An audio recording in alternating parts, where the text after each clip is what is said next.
Welcome to today's explainer. So we are taking a close look at arguably the most popular appliance sitting on kitchen counters right now, the air fryer.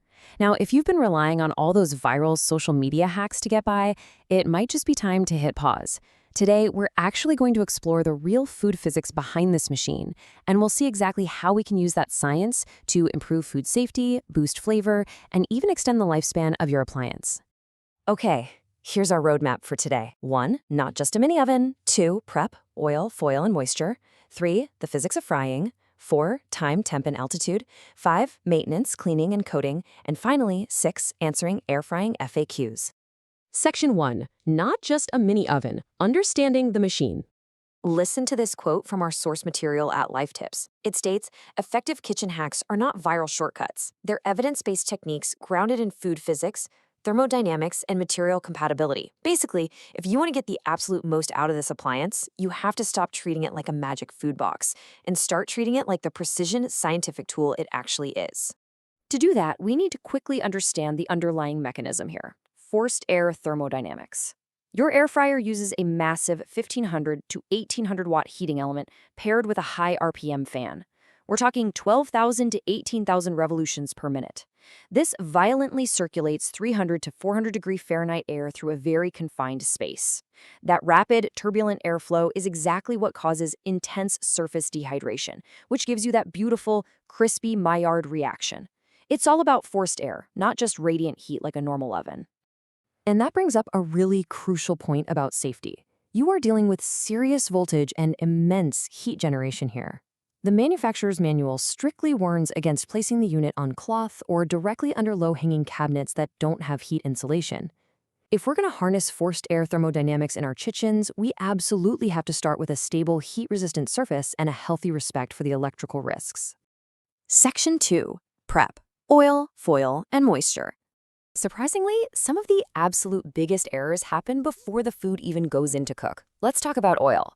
If you are using standard aerosol cooking sprays, you really need to reconsider. Those aerosol cans contain propellants like dimethyl ether and propane. During normal operation, that leftover aerosol residue can actually ignite at just 340 degrees Fahrenheit, which is well within your normal cooking temps. Plus, those volatile hydrocarbons literally etch into the PTFE nonstick coating, destroying it 4.1 times faster. The safe, evidence-based fix? Just toss your food in a bowl with a measured teaspoon of oil or use a calibrated pump mister that targets exactly 0.5 milliliters per spray.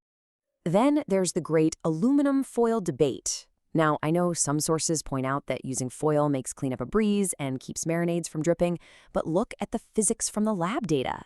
Placing foil on the bottom rack blocks 65% of the heated air that relies on that bottom vent. When you do that, you create massive 500-degree localized hotspots that can warp your basket and cause the nonstick coating to start off-gassing toxic fumes.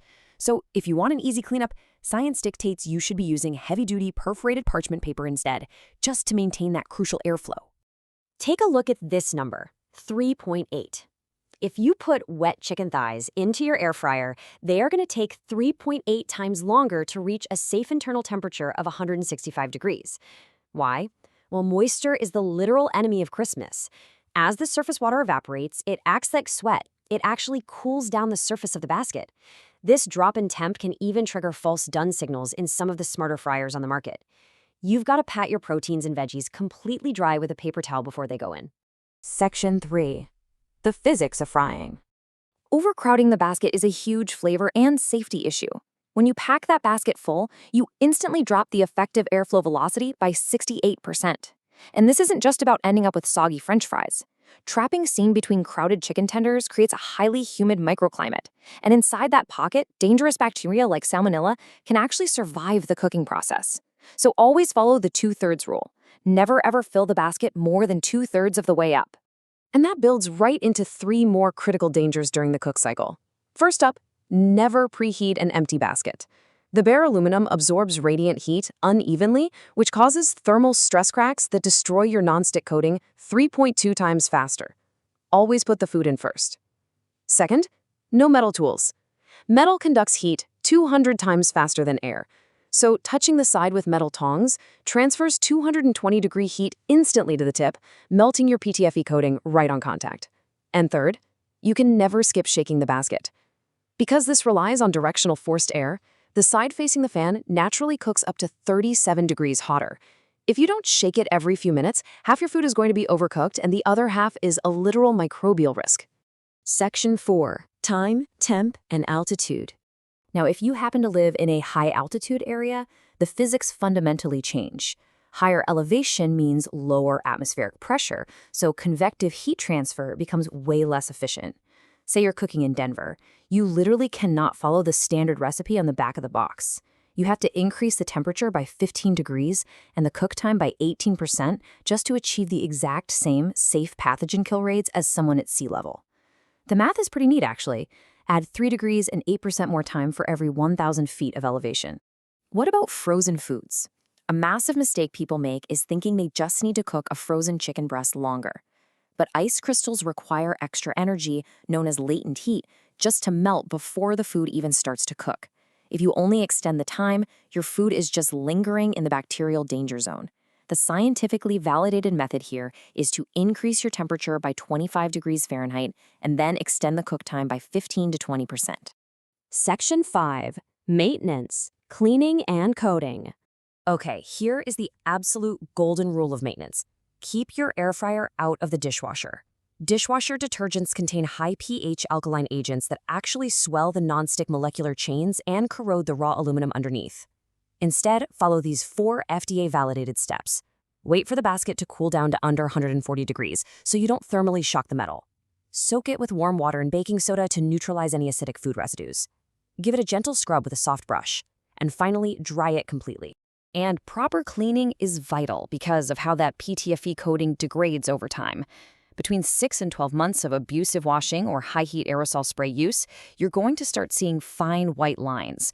Past 12 months, if that basket is flaking at all or shows a rainbow iridescence, you must stop using it immediately.